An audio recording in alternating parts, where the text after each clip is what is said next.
En la mañana de hoy, podríamos decir, estamos dentro de nuestra congregación en la celebración de lo que es la Navidad. Al finalizar la enseñanza de esta mañana vamos a tener algo que se ha convertido en algo típico dentro de nuestra congregación, que es el compartir navideño. Así que, de una forma u otra, en esta mañana vamos a celebrar lo que es la Navidad. En el mundo entero, en esta semana, o en el mundo occidental principalmente, se celebran esta semana la Navidad, la celebración del nacimiento de nuestro Señor Jesucristo. Pero no sé si ustedes se han dado cuenta, y estoy seguro que sí, que en medio del mundo evangélico se crea una especie de disputa. ¿Se debe o no se debe celebrar la Navidad? Hay algunos que exponen que no se debe celebrar porque esta no es la fecha real en la cual nació nuestro Señor Jesucristo, sino que Constantino, cuando abrazó la fe cristiana, impuso esta fecha uniéndola a una celebración pagana. Esa es la posición que muchos cristianos evangélicos toman. Y es más, y pueden sacar también a exponer que se ha convertido, gracias Madre, en una fecha netamente comercial. Y exponen entonces que no se debe celebrar la Navidad. Hay otro grupo de evangélicos que responden ante esas posiciones diciendo: no, realmente la fecha de mediados de diciembre no fue impuesta por Constantino, sino que la fecha fue traída por la tradición judía en torno al nacimiento de Jesús. Y autores como Alfred Edersheim, que fue un cristiano, pero un cristiano judío con un gran conocimiento de la cultura judía, expresaba que esta era la fecha en que había nacido el Señor Jesucristo, que esas exposiciones que se toman en torno a que los pastores no podían estar pastoreando las ovejas en invierno es falsas. Dice Alfred Edersheim en torno a que sí se daba el pastoreo de las ovejas en invierno. Eso es más o menos lo que nosotros encontramos a grandes rasgos dentro del mundo evangélico. Ahora, sea la fecha o no, el nacimiento del Señor Jesucristo es un evento digno de celebrar. Digno de celebrar. En nuestra cultura, una cultura grandemente influenciada por la fe católica romana, las familias se reúnen en un lugar al lado de sus pesebres, celebran una novena, cantan villancicos, se dan regalos, hay una comida especial. Eso es lo que nosotros vemos, y alguna vez también participamos de esos mismos eventos. Y en medio de esos villancicos salta uno que quiero que sea el inicio de esta enseñanza, que al ser la fecha de Navidad yo quiero darles un regalo, y es una doble predicación. En la mañana de hoy vamos a tener un doble sermón. Alguien se puede asustar, y si se asusta están las puertas abiertas. Un doble sermón quiero decir, se puede extender un poco más allá. Ese es mi regalo en esta mañana. Y dentro de esos villancicos, y volviendo a retomar ese villancico, el conocido Tutaina, hay una estrofa que dice de la siguiente manera. ¿Ustedes conocen el Tutaina? Alguien dirá: no, claro, todos cantamos alguna vez el Tutaina. Y dice en una de sus estrofas, y se me fue la tonada, ¿ustedes me ayudan? Eso. Vamos todos a cantar con amor y alegría, porque acaba de llegar de los cielos, ¿quién? Ahora, ¿sabrán las personas cuando cantan? Y esta no es una pregunta solo para el contexto católico romano, sino también para el contexto evangélico. Cuando usted dice, o se pudiese cantar, porque acaba de llegar de los cielos el Mesías, ¿usted entiende qué significa el concepto mesiánico? En otras palabras, si yo saco aquí en este momento a una persona que me diga que adelante qué significa que Cristo era el Mesías, alguien se tiene esa capacidad de poder decir: ok, espera, yo te digo qué significa que Cristo es el Mesías. ¿Hay esa capacidad? Pues no sé si en el mundo católico romano exista, creo que no. Creo que a veces repetimos las cosas por repetirlas, pero yo creo que también dentro del mundo evangélico pasa exactamente lo mismo. Si yo saco a alguien de acá, puede tener muchos años tal vez en el evangelio, tal vez no tenga la capacidad de decir qué significa que Jesucristo sea el Mesías. Porque el concepto mesiánico no es un concepto normal o lógico dentro de la cultura no judía. Nosotros tenemos, o la fe cristiana nace dentro de la cultura judía. Así que para entender cuál es el concepto mesiánico que se celebra en estas fechas de la venida del Mesías, se debe entender cuál era la esperanza mesiánica que tenían los judíos. ¿Ustedes cómo creen, mis hermanos, que los primeros cristianos evangelizaron? No, ellos no tenían el Nuevo Testamento.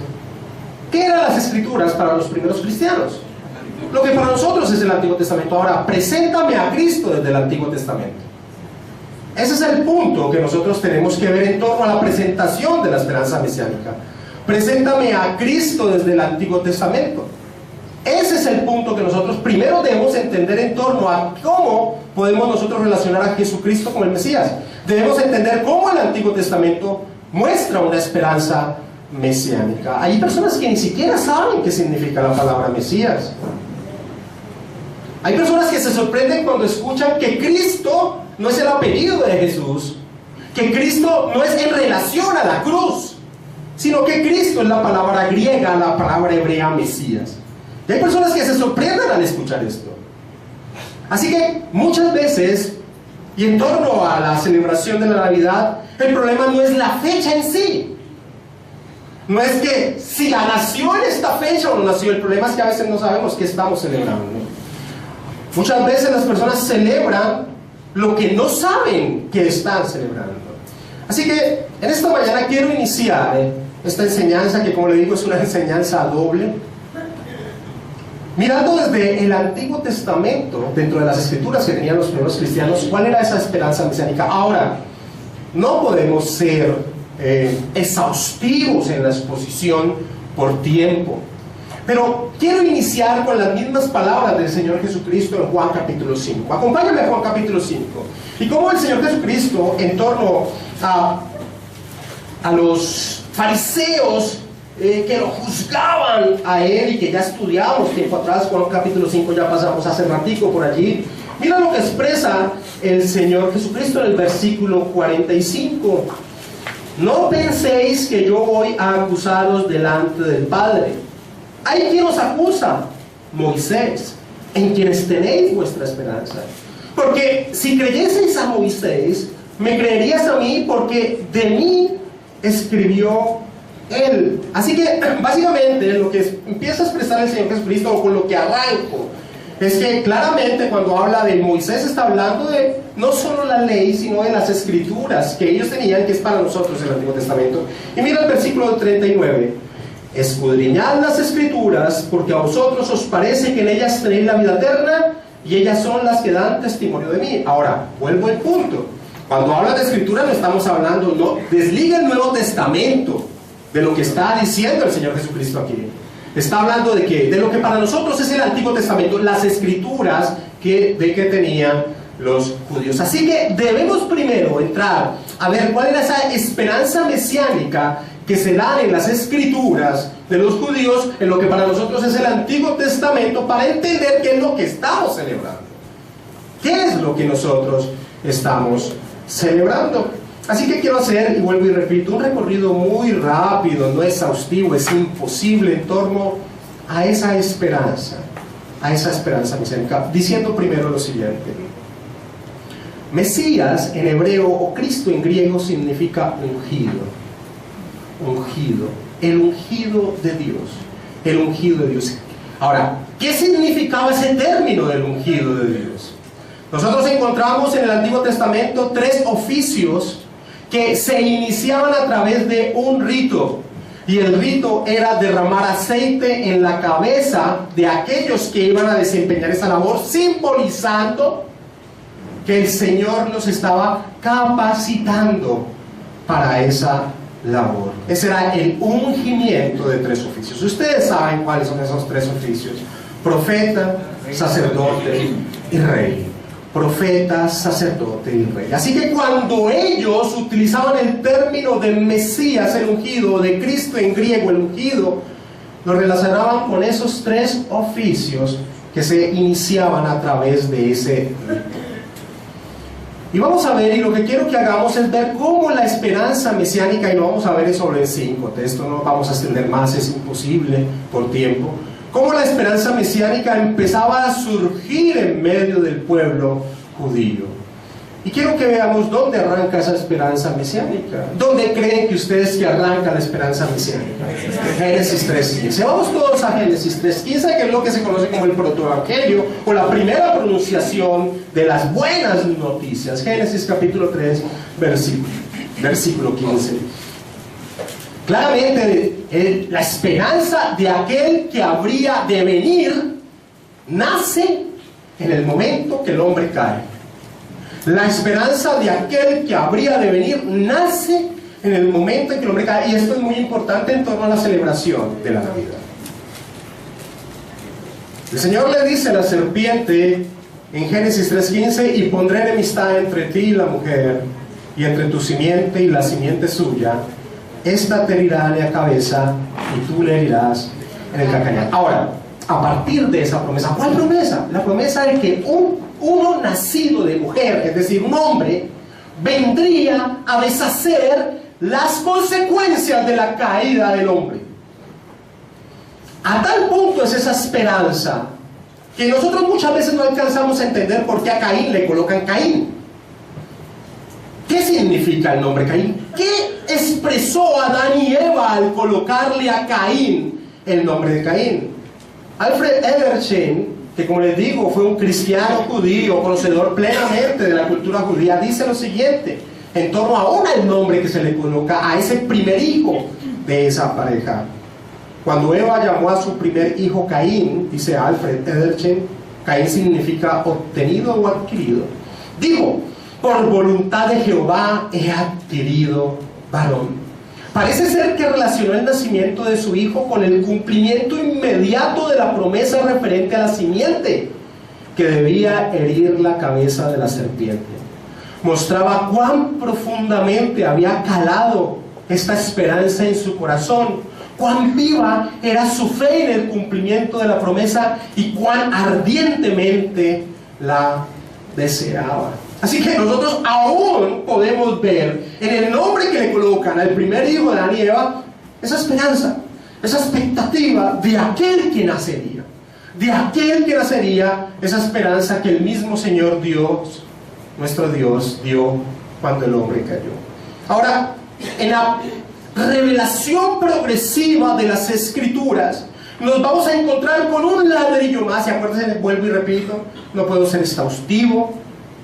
El Antiguo Testamento es cristocéntrico, pero no puedo ser exhaustivo. Pero en ese desarrollo de la revelación progresiva encontramos otro ladrillo, podríamos decir así, en la expectativa de aquel que habría de venir.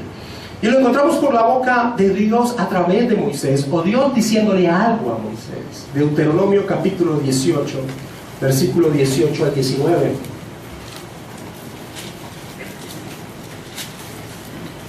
Deuteronomio capítulo 18, versículo 18 al 19. ¿Ustedes se acuerdan qué sucede en Éxodo capítulo 20? Cuando el Señor le da la ley a su pueblo.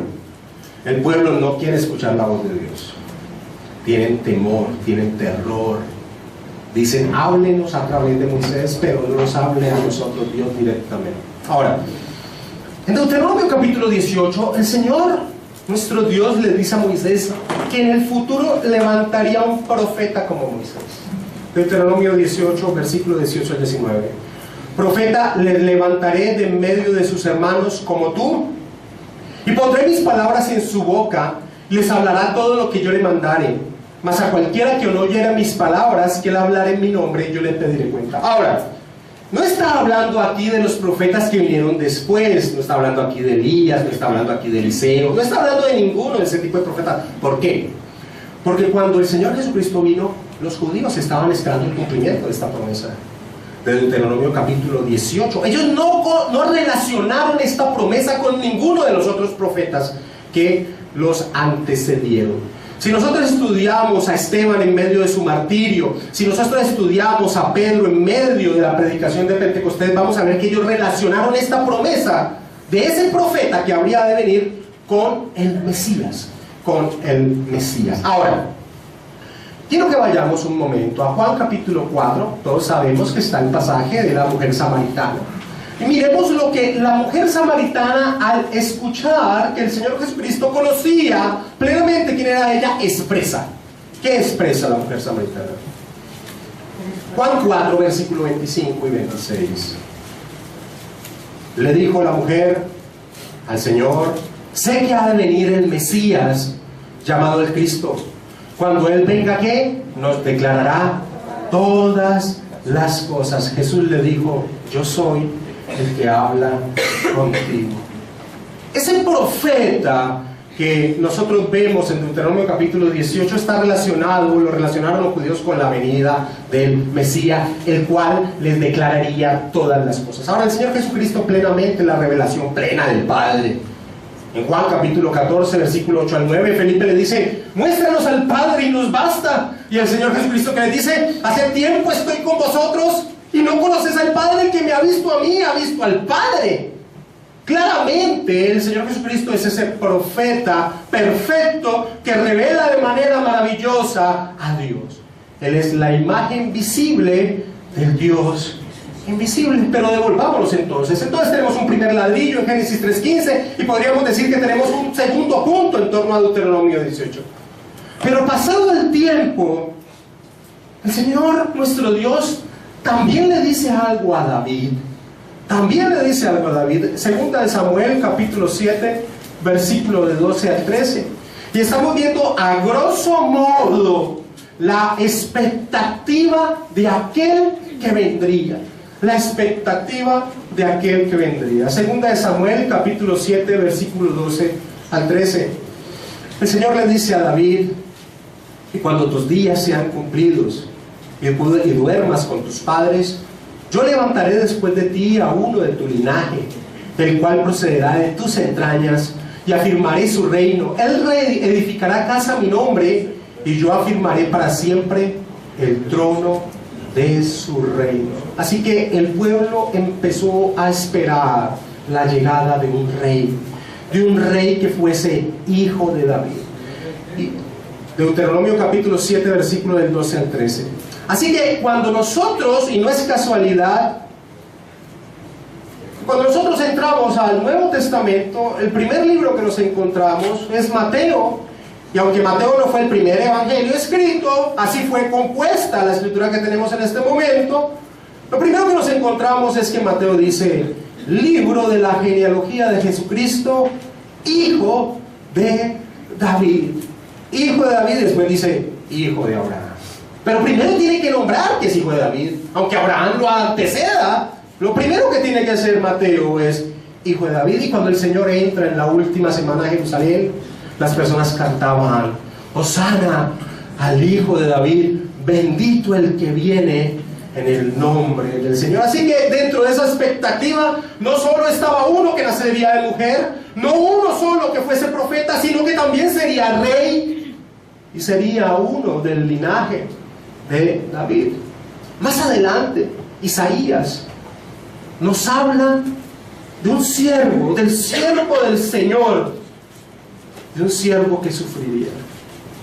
Isaías capítulo 53, y yo no tengo otra forma que leer todo el capítulo.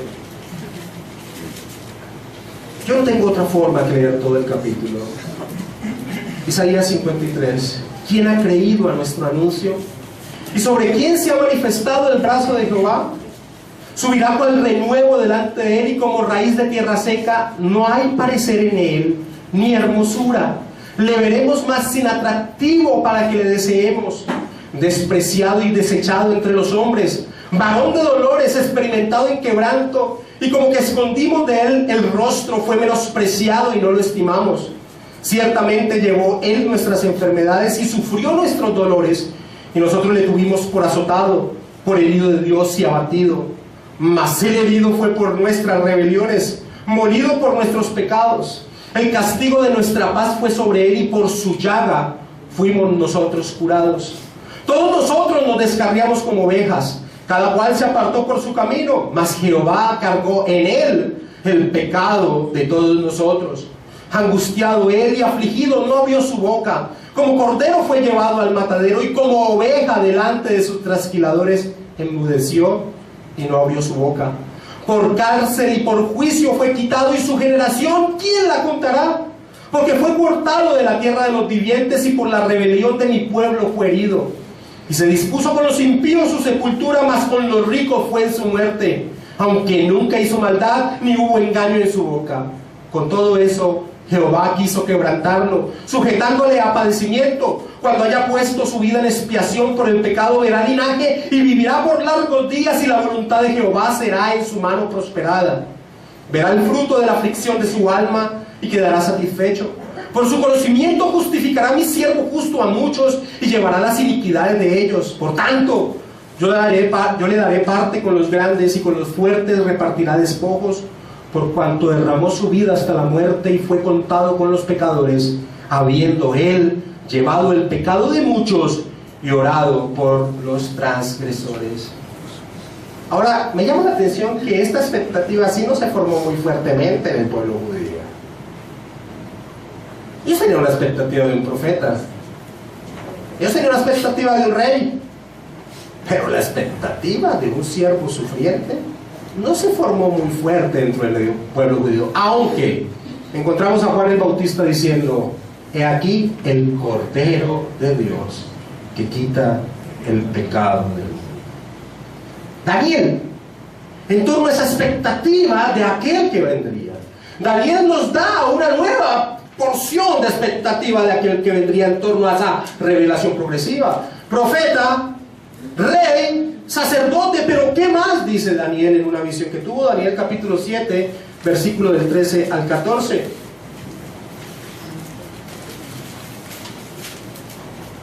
Miraba yo en la visión de la noche, y aquí con las nubes del cielo veía a uno como un hijo de hombre, que vino hasta el anciano de días, y le hicieron acercarse delante de él, y le fue dado dominio, gloria y reino, para que todos los pueblos, naciones y lenguas le sirvieran. Su dominio es dominio eterno, que nunca pasará, y su reino uno, que no será destruido. Aquel que vendría, además de ser uno nacido de linaje de hombre, nacido de mujer, también vendría del cielo. Sería uno que descendería directamente del cielo. ¿Y sabes cómo termina las escrituras del Antiguo Testamento? Malaquías. Pues no termina de otra manera que como debe terminar. ¿Cómo? Con la expectativa de la llegada de ese Mesías, con la expectativa de la llegada de ese Mesías. Mateo capítulo 3, versículo 1. He aquí yo envío mi mensajero, el cual preparará el camino delante de mí. ¿Qué dice quién fue él? En Malaquías 4 al final también empieza a decir que vendría uno antes que viniera el Señor. Ese es Juan el Bautista, el mismo Señor lo relaciona, y sigue diciendo en Malaquías 3:1: y vendrá súbitamente a su templo, ¿quién? El Señor, a quien vosotros buscáis, y el ángel del pacto, a quien deseáis vosotros. He aquí viene, ha dicho Jehová de los ejércitos. Así terminan las escrituras. Esas eran las escrituras que tenía el pueblo cristiano para presentar al Señor Jesucristo. Ellos no tenían los evangelios, ellos no tenían las cartas paulinas, y no tenían ningún tipo de escritura que nosotros tenemos en el Nuevo Testamento. ¿Cómo evangelizaron los cristianos a los gentiles? De esta manera. ¿Cómo? Mostrándoles que la expectativa del Mesías se cumplió en la persona del Señor Jesucristo. Nosotros en el día de hoy cantamos y celebramos la venida del Mesías, el nacimiento del Mesías, pero muchas veces desconocemos esto, la expectativa de quién era ese Mesías. Ese Mesías sería profeta, sacerdote y rey. Profeta, sacerdote y rey. Y quiero resumir lo que esto significa con lo que dice la Confesión de Fe Bautista de 1689 en torno a estos oficios de Cristo. Dice en el capítulo 8, párrafo 10: Esta cantidad y orden de oficios son necesarios, porque por nuestra ignorancia tenemos necesidad de su oficio profético. Y por nuestra separación de Dios y la imperfección del mejor de nuestros servicios, necesitamos su oficio sacerdotal para reconciliarnos con Dios y presentarnos aceptos para con Él. Y por nuestra falta de disposición y total incapacidad para volver a Dios y para rescatarnos a nosotros mismos y protegernos de nuestros adversarios espirituales. Necesitamos de su oficio real para convencernos, subyugarnos, atraernos, sostenernos, librarnos y preservarnos para su reino celestial. Así que cuando el pueblo celebra la Navidad, no es el punto de si es la fecha o no es la fecha. No es el punto si Constantino nos trajo una celebración pagana mezclada con cristianismo. El problema es, sabemos lo que estamos celebrando, sabemos quién es el Mesías que vino, sabemos el papel que tiene en nuestra vida. Ese es el aspecto que yo sí veo un gran problema, no solo dentro del pueblo católico romano, sino dentro del pueblo evangélico. Hay una gran ignorancia en torno a quién es la persona del Señor Jesucristo. Ahora, el Mesías vino, pero los suyos lo rechazaron. Juan capítulo 1, versículo del 9 al 11. Primer aspecto de problema en torno a la celebración de Navidad no es la fecha y no es lo comercial que sea, no es saber que estamos celebrando. Pero el Mesías vino. Y aquellos que tenían una expectativa mesiánica, y esto es lo terrible, y uno se coge la cabeza y dice, ¿cómo fue posible? Lo rechazaron. Juan 1, versículo del 9 al 11 dice, aquella luz verdadera que alumbra a todo hombre venía a este mundo. En el mundo estaba, y el mundo por él fue hecho, pero el mundo no le conoció. A lo suyo vino, y los suyos no le recibieron. ¿Cómo es posible esto? ¿Cómo es posible que un pueblo, como hemos visto, girando en pos de la expectativa de la llegada de aquel que habría de venir cuando vino, no lo recibieron? ¿Cómo es posible? Y aquí muestro un segundo aspecto que, calándolo dentro de ese contexto que ya vamos a estudiar, también cala en el contexto de la celebración de la Navidad hoy. Y es que muchas personas sí conocen algo de que Jesús es el Mesías, pero se han formado un Mesías según el deseo de su corazón. Y eso fue exactamente lo que pasó en medio del pueblo judío. Sí, sabemos que hay una expectativa mesiánica, pero el Mesías debe ser conforme a lo que nosotros queremos que sea. Hoy en día muchas personas dicen, yo soy cristiano, pero el Cristo que tienen tiene que amoldarse al Cristo que ellos piensan que debe ser en su corazón. Juan capítulo 6, tenemos el contexto de la alimentación de más de 25,000 personas por parte del Señor Jesucristo. ¿Y qué hicieron esas personas cuando el Señor Jesucristo los alimentó? Dijeron, sin lugar a dudas, es este el que había de venir. Versículo 14 y 15 de Juan 6. Aquellos hombres entonces, viendo la señal que Jesús había hecho, dijeron, este verdaderamente es el profeta que había de venir al mundo. Pero entendiendo Jesús que iban a venir para apoderarse de él y hacerle rey, volvió a retirarse al monte solo. Su mirada en pos del Mesías, su expectativa en pos del Mesías estaba en alguien que se ajustara a los deseos de su corazón. Y ese no es el Señor Jesucristo. Mira cómo denuncia esa actitud el Señor en el versículo 26 y 27, en torno a esa búsqueda implacable. Uy, ¿dónde se fue el Señor? Se fue al otro lado del lago, vamos para allá. Lo buscaban y el Señor les dice, yo les voy a decir porque ustedes me buscan. Versículo 26 y 27. Respondiendo Jesús y les dijo, de cierto os digo que me buscáis, no porque habéis visto las señales, sino porque comisteis el pan y os saciasteis. Y les dice cuál debe ser la expectativa en torno a él. Trabajad no por la comida que perece, sino por la comida que a vida eterna permanece, la cual el Hijo del Hombre os dará, porque a este señaló Dios el Padre. Hoy muchos, en torno a la persona del Señor Jesucristo y en torno a su expectativa mesiánica, siguen anhelando o amando un Mesías conforme a sus deseos. Un Mesías que satisfaga los deseos de su corazón. Pero ese no es el tipo de rey que es el Señor Jesucristo. El Señor Jesucristo es un rey que dice: ¿por qué me llamáis Señor, Señor, y no hacéis lo que yo os digo? ¿Por qué me llaman Kyrios, Kyrios? Dejen ese nombre al César, ustedes si quieren. Pero ¿por qué me llaman a mí Kyrios, Kyrios? Y no hacen todo lo que yo les digo. Yo no soy ese tipo de rey que ustedes se han formado en el corazón. No todo el que me dice Kyrios, Kyrios, Señor, Señor, entrará en el reino de los cielos, sino el que hace la voluntad de mi Padre que está en los cielos. Ese es el tipo de rey que es el Señor Jesucristo. Pero muchos hoy en día celebran una Navidad en torno a un Cristo, a un Jesús que no es el Jesús de las Escrituras, sino que es un Jesús, un Mesías acomodado al deseo de sus corazones. Pero el Señor no es una marioneta que se pueda manejar. Así que la segunda denuncia en torno al problema en la cual muchos celebran la Navidad es que la celebran con una expectativa errónea en torno a quién es la persona del Señor Jesucristo. Y sucede esto: cuando una persona tiene una expectativa del Señor en su corazón, de que cumpla todos los deseos de su corazón, que haga su vida lo más fácil, que restablezca su hogar, que restablezca su economía, que su enfermedad que tiene sea quitada. Y cuando pasa el tiempo y esto no sucede, ¿qué pasa? Hay una gran desilusión.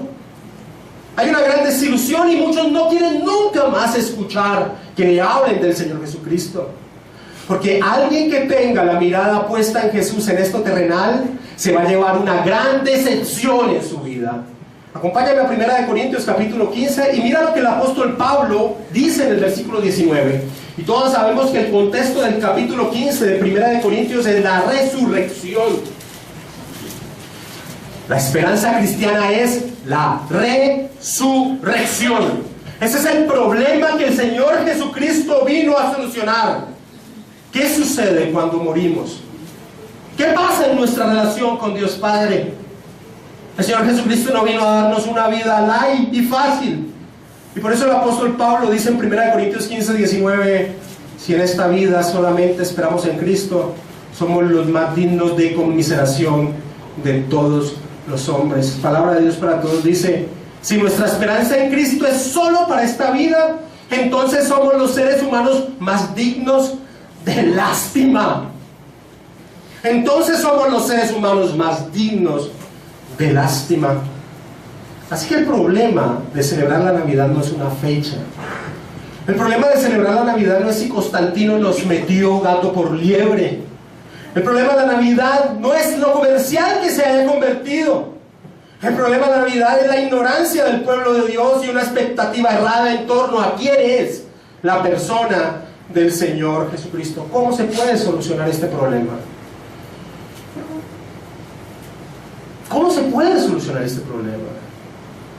Mateo capítulo 11, versículo 28 al 30. Es una invitación que hace el Señor.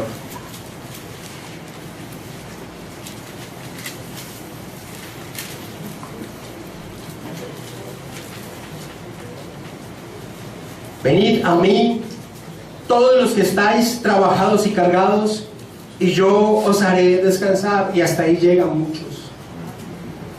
Ese es un mensaje que nadie rechaza. Ese es el eslogan de muchas congregaciones.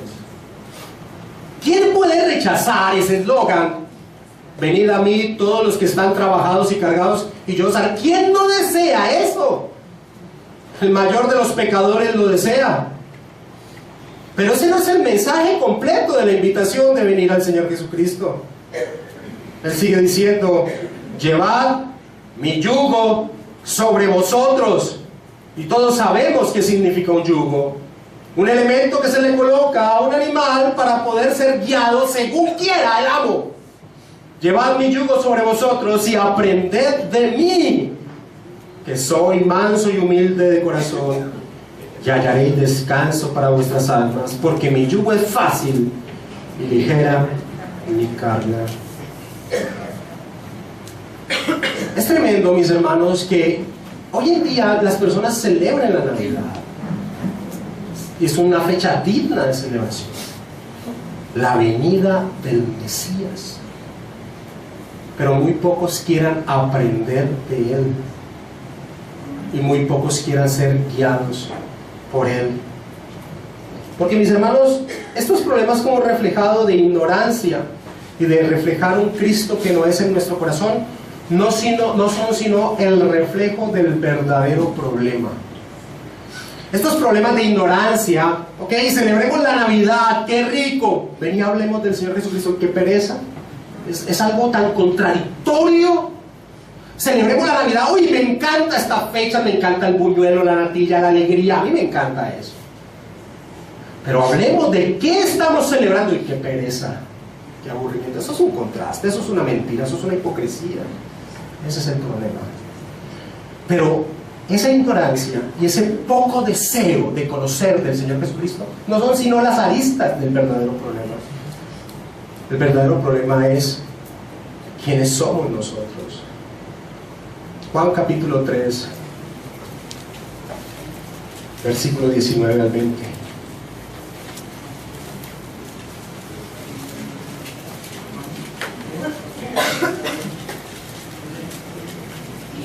Y esta es la condenación, dice Juan, que la luz vino al mundo y los hombres amaron más las tinieblas que la luz, porque sus obras eran malas, porque todo aquel que hace lo malo aborrece la luz y no viene a la luz para que sus obras no sean reprendidas. El problema es lo que somos.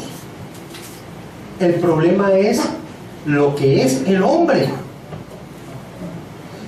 El hombre, en su estado natural, rechaza lo que es Cristo.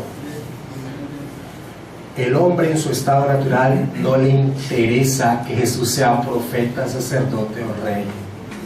¿Profeta? ¿Profeta para qué? Si yo percibo la vida de manera plena, yo me dejo guiar por mi conocimiento, por el gran intelecto que tengo. ¿Profeta? ¿Rey? Hay algo que odia al hombre, y es saber que tiene alguien que está por encima de él. ¿Sacerdote? Eso significaría que mi relación con Dios es una relación quebrantada, de que necesito un Salvador. El hombre, en su estado natural, rechaza lo que es la persona del Señor Jesucristo en sus tres oficios mesiánicos, proféticos: sacerdote y rey. Ese es el problema del ser humano. Y hacia el final de este sermón quiero ver cómo nosotros sí debemos celebrar la Navidad, que es una fecha digna de celebración. Pero quiero mostrar en el finalizar, y aquí entro en la otra parte del regalo. Ya vimos una predicación temática y ahora vuelvo a la expositiva. Quiero mostrar en el finalizar del capítulo 11 que hemos venido estudiando de Juan. Quiero mostrarles el problema del hombre.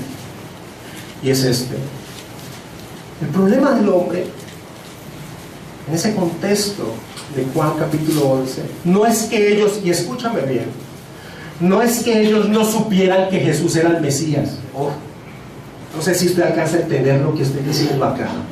El problema que vamos a estudiar en el capítulo de Juan, cuando se determina matar a Jesús, que ya vamos a entrar a estudiar, no es que ellos no supiesen que Jesús era el Mesías.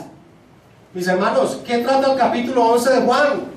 La señal máxima que Juan expone en su evangelio, ¿cuál? La resurrección de un muerto en estado de descomposición. La resurrección de un muerto en estado de descomposición era una señal inequívoca de que Jesús era un hombre de Dios, de que Jesús era lo que afirmaba ser, y él afirmó ser el Mesías. Y ellos tenían toda una expectativa mesiánica. Y los líderes religiosos judíos ¡Oh, qué celo, qué santidad en torno a esa expectativa mesiánica! Pero el problema no es que ellos no supieran que Jesús era el Mesías. Es que aceptar a Jesús como Mesías traería grandes cambios en su vida, y eso no lo podrían aceptar. Y hoy en día pasa exactamente lo mismo. Muchas personas pueden aceptar un Jesús que cumpla los deseos de su corazón, pero no un Jesús que trastorne sus vidas. Y eso es precisamente lo que hace el Señor en nuestras vidas. Aquel que espere que llegar o que el Señor lo traiga a sus pies convierte su vida en un color de rosa, se está mintiendo grandemente. Día a día llegan situaciones complejas a nuestra vida. Si tú has colocado tu esperanza en el Señor en tu vida temporal, eres el hombre más digno de lástima. La esperanza en torno al Señor Jesucristo es la eternidad. Como dice el apóstol Pablo, porque tengo por seguro que las aflicciones del tiempo presente no son comparables con la gloria venidera. Si tú no levantas la mirada, mi hermano, tú vas a celebrar una Navidad mentirosa en tu corazón. El Señor Jesucristo es aquel que soluciona lo que pasó en Génesis capítulo 3, donde surge la esperanza de aquel que habría de venir. Vamos a Juan capítulo 11 y vamos a finalizar el estudio de Juan capítulo 11, que ya nos ha llevado, con esta la cuarta enseñanza en torno a Juan capítulo 11.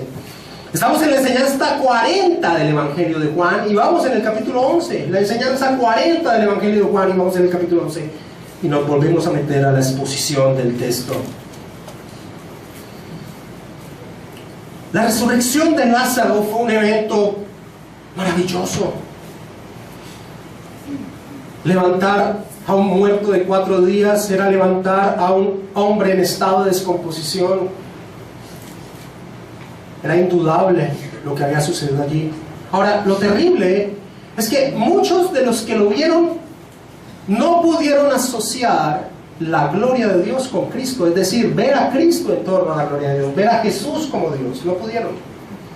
Ahora, el versículo 45, que fue como finalizamos hace 15 días el estudio de Juan, nos dice algo que es maravilloso, y es lo contrario, y es que muchos judíos sí creyeron en la persona del Señor Jesucristo. Dice Juan 11:45, entonces muchos de los judíos que habían venido para acompañar a María y vieron lo que hizo Jesús, creyeron en él. Y esto es maravilloso. Y ya hemos expuesto que Juan, en su evangelio, cuando utiliza la palabra judíos, no está hablando de todo el pueblo, no está hablando de los nacidos en Judea, está hablando de los líderes religiosos judíos. De esos está hablando Juan cuando habla el término judíos. Así que lo que nos dice el versículo 45 es que muchos que venían con una indisposición hacia la persona del Señor Jesucristo creyeron al ver lo que había acabado de suceder, pudieron relacionar el evento con la gloria de Dios en la persona del Señor Jesucristo. Devuélvete un momento a Juan capítulo 1 versículo 14 para que veas cómo los creyentes expresan la gloria de Dios en la persona del Señor Jesucristo.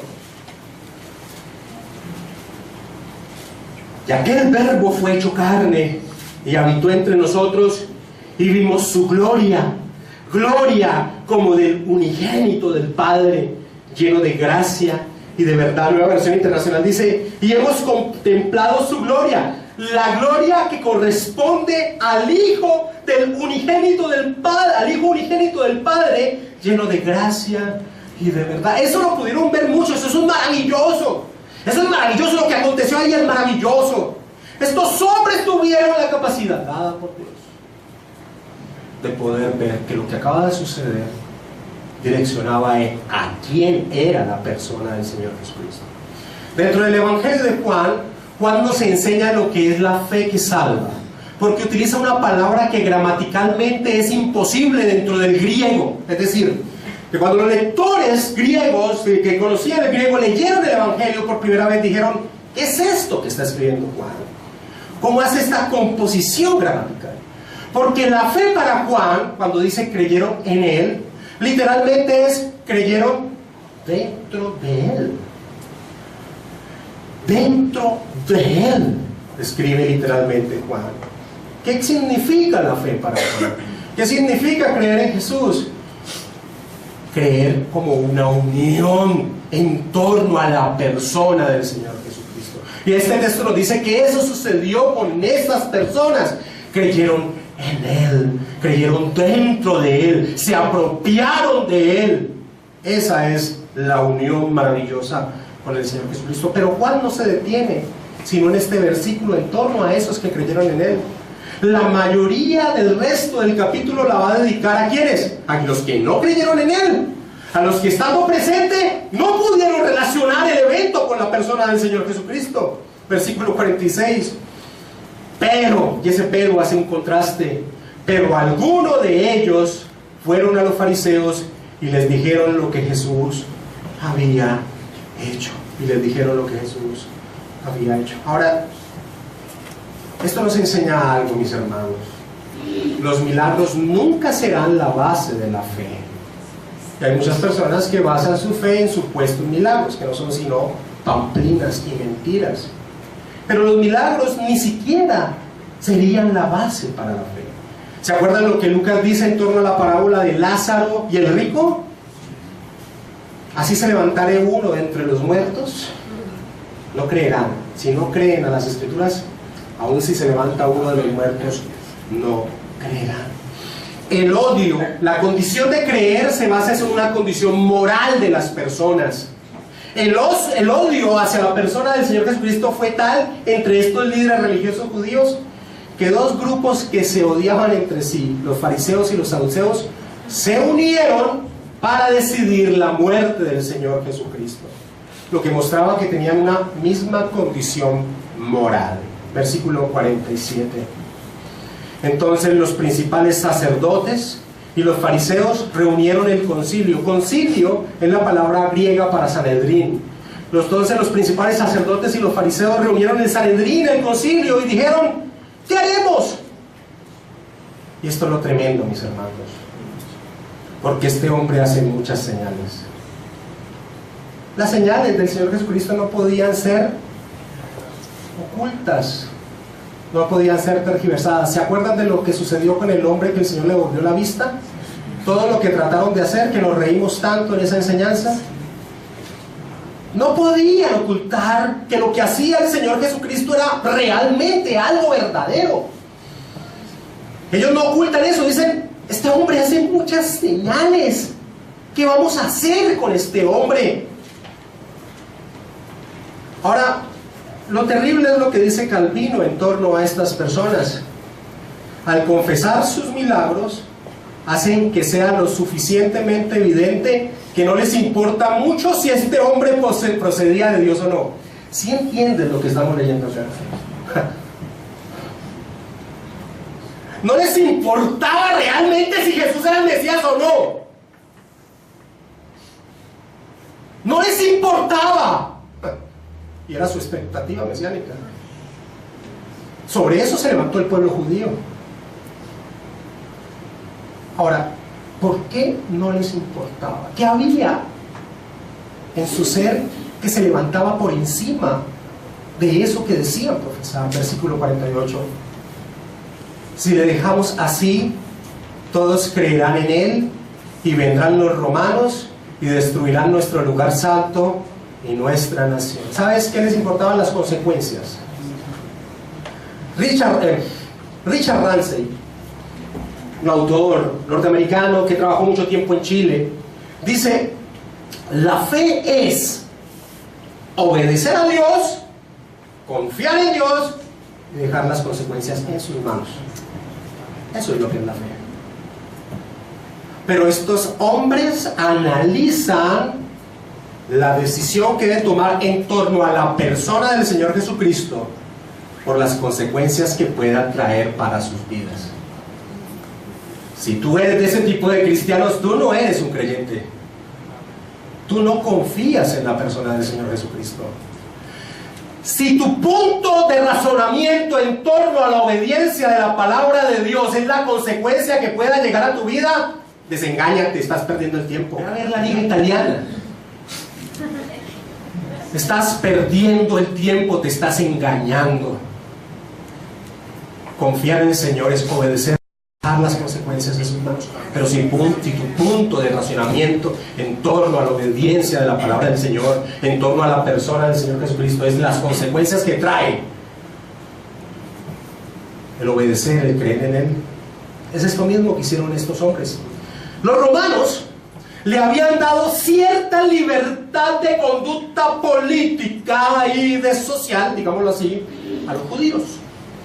Y había permitido que el cuerpo de 71 ancianos, la mayoría del partido saduceo, es decir, la aristocracia de Jerusalén, dominara y decidiera en el contexto social judío, en la mayoría de los casos.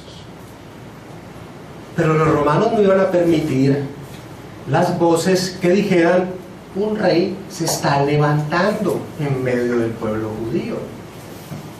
Porque los romanos tenían algo que se llamaba la Pax Romana. Y la Pax Romana es que los romanos hacían respetar su sometimiento al César con todo el poderío militar que tenían. Y entonces la gran preocupación de esa expectativa mesiánica, y ojo con esto, con la llegada de la fiesta de la Pascua que se aproximaba, eso era un polvorín en ese medio social. La fiesta de la Pascua sucedería solo una semana después. ¿Sabes cuántos habitantes más o menos tenía Jerusalén en esa época? 35.000, 20.000 o 25.000 al interior de las murallas de la ciudad y más o menos 10.000 fuera de las murallas. ¿Sabes cuántas personas asistían a la fiesta de la Pascua de los judíos de la diáspora que no vivían en Judea? El triple o el cuádruple. 120.000 o 150.000 personas iban a Jerusalén. Hay personas que dicen que 1 millón, eso es falso, es imposible. Pero sí se triplicaba o cuadriplicaba la cantidad de gente en medio de la ciudad. Ahora, métele esa cantidad de gente con una expectativa mesiánica dentro del pueblo.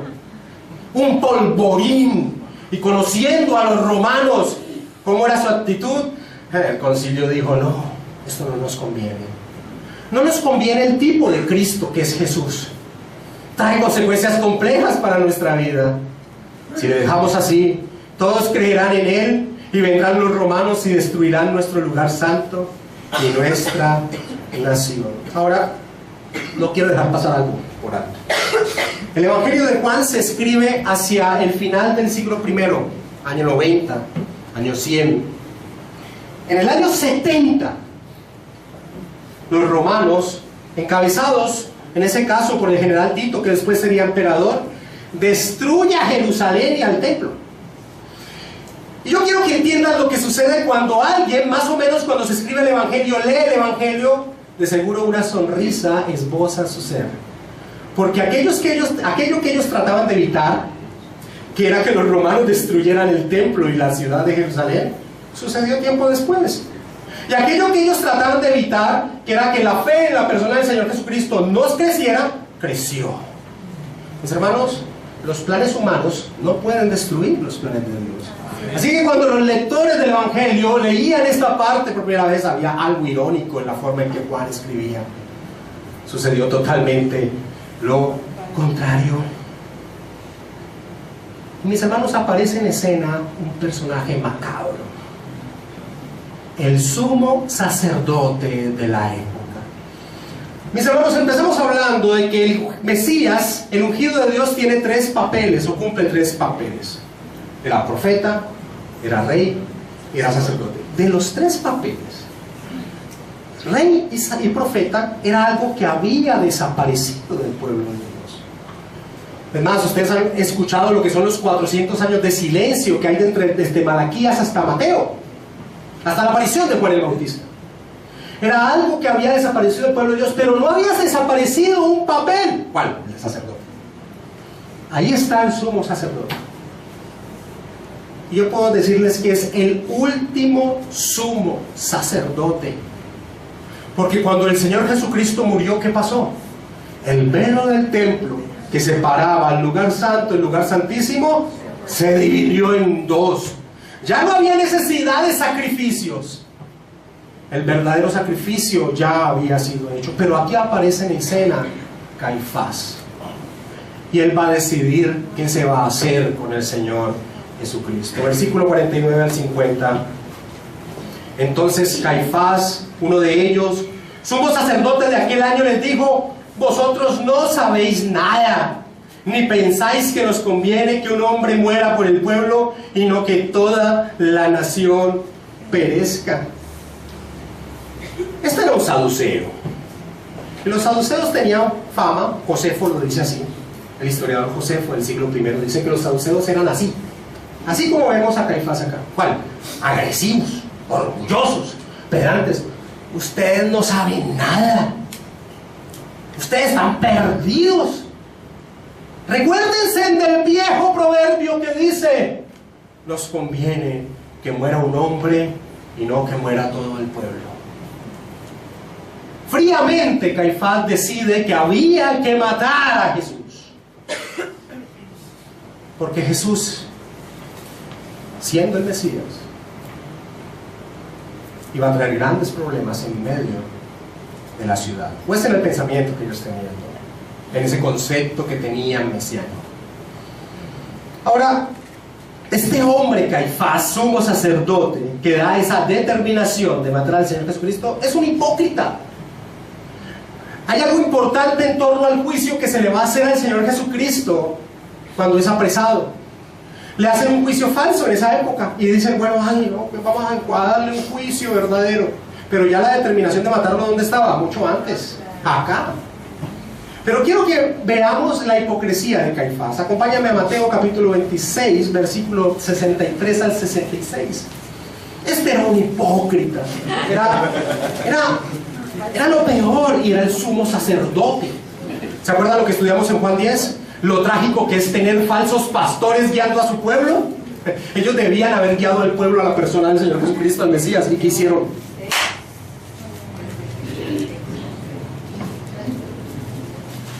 Ahora, en el juicio que le van a hacer al Señor Jesucristo, mira la actitud de este Caifás, que ya había tomado una determinación: había que matar a él.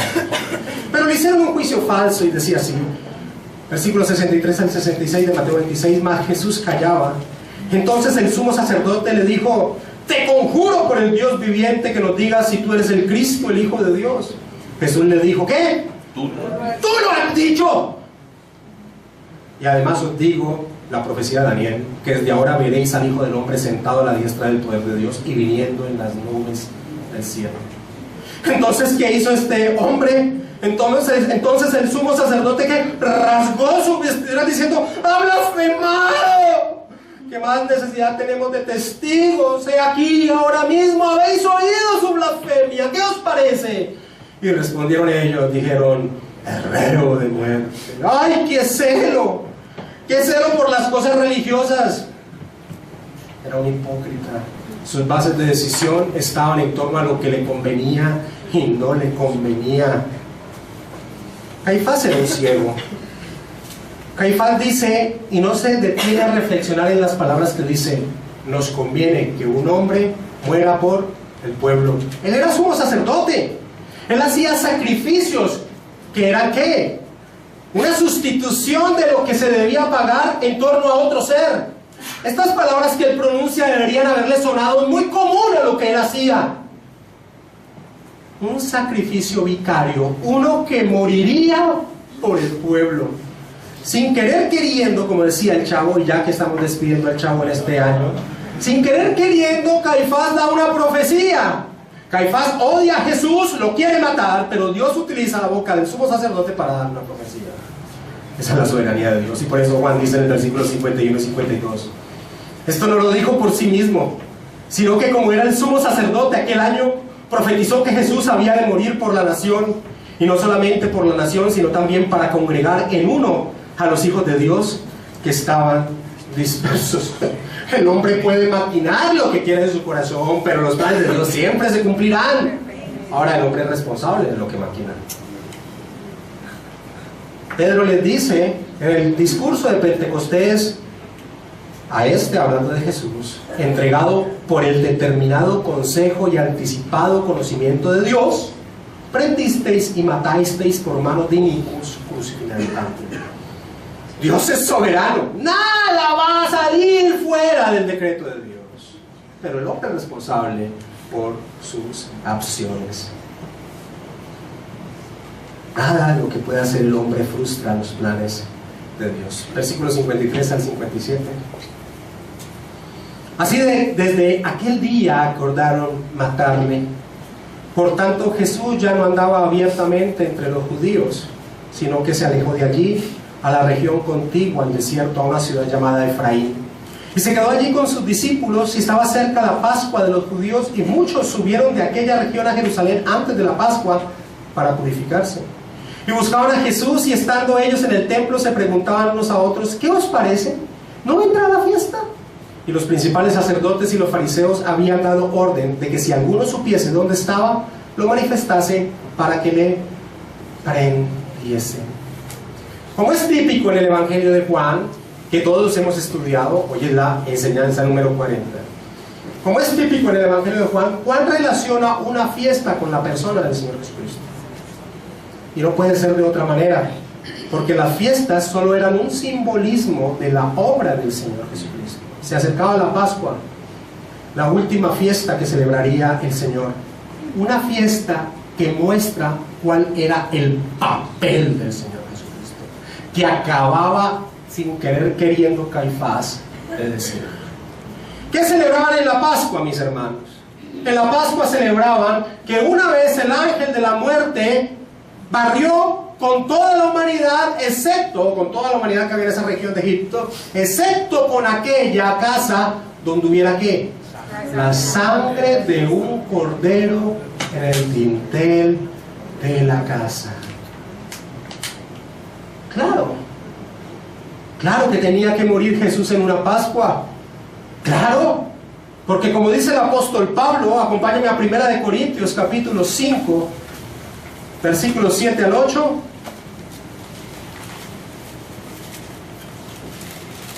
Pablo lo dice en torno a la vida en santidad. Dice: limpiaos pues de la vieja levadura para que seáis nueva masa, sin levadura como sois, porque nuestra Pascua, que es Cristo, ya fue sacrificada por nosotros. Así que celebramos la fiesta no con la vieja levadura ni con la levadura de malicia y de maldad, sino con panes sin levadura de sinceridad y de verdad. Era un simbolismo que se cumplió plenamente en Cristo. Es terrible que hoy haya iglesias cristianas celebrando la Pascua, pero hay iglesias cristianas celebrando la Pascua y celebrando el Yom Kippur y celebrando una cantidad de fiestas judías, como si eso no celebrara y apuntaba a la persona del Señor Jesucristo. Mis hermanos, celebrar la Navidad es algo maravilloso, digno de ser celebrado, pero debemos entender qué estamos celebrando.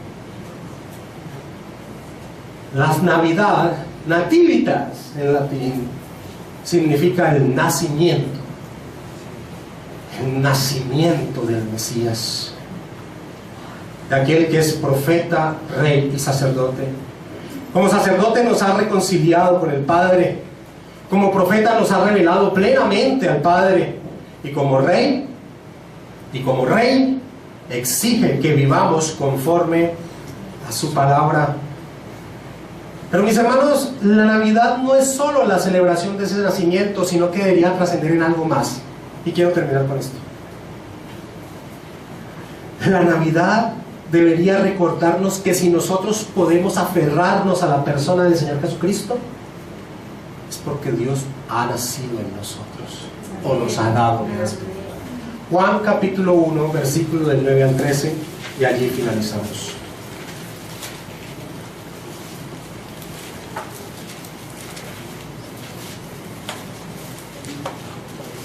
Aquella luz verdadera que alumbra a todo hombre venía a este mundo. En el mundo estaba y el mundo por él fue hecho, pero el mundo no le conoció. A lo suyo vino y los suyos no le recibieron. Mas a todos los que le recibieron, a los que creen en su nombre, les dio potestad de ser hechos hijos de Dios. Pero el versículo 13 es la que da la gloria a Dios.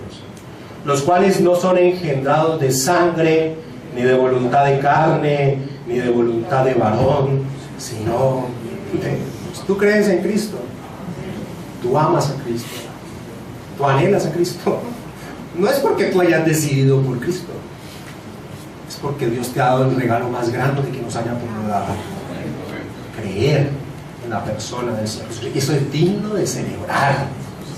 Eso es digno de celebrar. Vamos a orar, mis hermanos.